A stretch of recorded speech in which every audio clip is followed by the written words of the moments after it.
नमस्कार, मैं प्राची गुप्ता क्लास 6 की गणित की अपनी कक्षा में आप सबका स्वागत करती हूँ।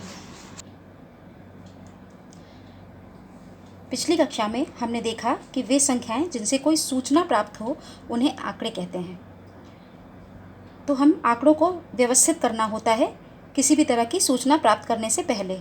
हम उन्हें पहला तरीका होता है आरोही या अवरोही क्रम में व्यवस्थित कर लें, यानी लिख लें, तब हम उन्हें किसी सूचना के लिए प्रयोग कर सकते हैं। आरोही क्रम का मतलब है सबसे छोटी संख्या से शुरू होकर सबसे बड़े संख्या तक जाना। क्रम कुछ भी हो सकता है, बीच के हो सकता है नंबर्स गायब हों या संख्याएं गायब हों, लेकिन जो भी संख्याएं हमारे पास हैं उनमें सबसे छोटी संख्या सबसे पहले और सबसे बड़ी संख्या सबसे बाद में, तो वो आरोही क्रम कहलाता है। जैसे ये 6, 3, 2, 5, 9, 8, 1 था, तो ये जब आरोही क्रम में हुआ तो 1, 2, 3, 5, 6, 8, 9, देखिए यहाँ पे 7 गायब है और यहाँ पे 4 गायब है, उससे फ़र्क नहीं पड़ रहा, लेकिन जो भी नंबर्स हमारे पास थे हमने उनको बढ़ते हुए क्रम में लिख लिया, तो ये आरोही क्रम कहलाया। इसी तरह से अगर अवरोही क्रम में व्यवस्थित करना है तो अवरोही क्रम मतलब उतरता हुआ क्रम, जैसे हम सीढ़ियाँ उतर रहे हों, तो सबसे बड़ी संख्या जो भी होगी वो सबसे पहले और सबसे छोटी सबसे आखिरी में। अब आंकड़ों को व्यवस्थित करने का एक और तरीका भी है जिसे हम मिलान चिन्ह या टैली मार्क्स कहते हैं। तो जैसे हमने आपको एक उदाहरण में बताया कि हमें सबसे पहले क्या करना है कि जो भी नंबर्स लिखे हों हम उन्हें आरोही क्रम में लिख लेंगे और नंबर जितनी बार रिपीट हो रहा है वो नंबर वहाँ पे वैसे ही लिख लेंगे।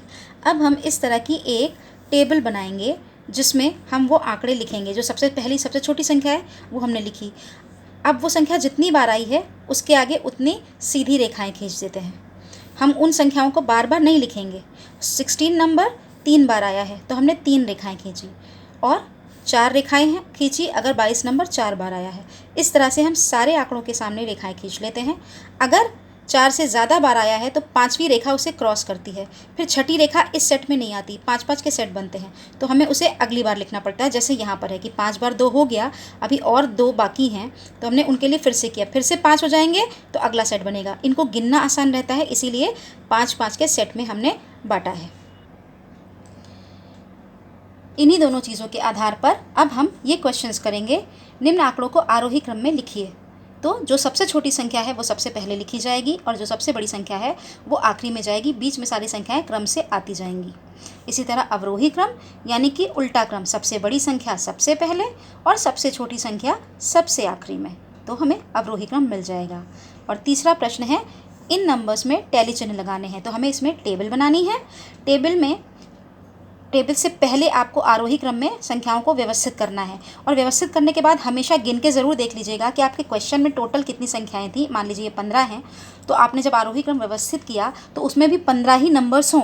ऐसा ना हो कि कोई एक नंबर लिखना आपसे छूट गया हो, वरना आपका क्वेश्चन गलत सॉल्व होगा, आंसर नहीं आएगा। तो हम पहले आरोही क्रम में व्यवस्थित करेंगे, फिर जो नंबर जितनी बार आया है वो नंबर लिख के उसके आगे उतने डंडे लगाएंगे और जब उन डंडों को हम गिनेंगे, उन रेखाओं को हम गिनेंगे, तो वो संख्या उतनी ही होगी जितने टोटल हमारे पास नंबर थे। धन्यवाद।